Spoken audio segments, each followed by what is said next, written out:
So I think you need to prioritize your time. It depends how much time we're talking about, right? So, tier one, resistance training. Need to do it, right? We need to keep your muscle mass on. We need to build up that reserve. It's going to keep you healthy. You don't want to be a frail old man.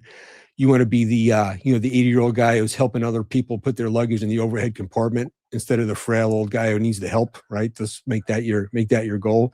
So you prioritize that. If that's all you have time to do. You have a few hours a week.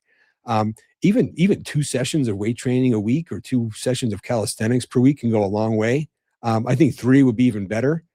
I think as you go up from there, you maybe get some diminishing returns. 4 is probably a really sweet spot. Going past there, it really depends. So you want to divide up, you divide up the volume based upon the amount of time you can allot to it. You get your resistance training in there. I think you want to work, ideally you're working each muscle group twice per week would be a real nice way to do it. And however you need to recover from there, you adjust the volume, the volume and intensity to make it so you can recover between workouts for that. Daily walking in there for sure, right? So that should be kind of some of the base too. And then from there, if you have time for extra cardio, or if you really want to kind of improve, cardio is great for your heart. It's great for your heart. It's a good thing to add in there. But I think resistance training and walking would be my first.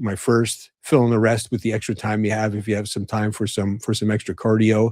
I definitely wouldn't do it the opposite. I see a lot of people, especially when they're trying to lose fat, they say, "Oh, I need to do cardio, right? I shouldn't do weights." Like, please don't do that, right? Because now you're going to be actually losing muscle if you're doing that kind of thing.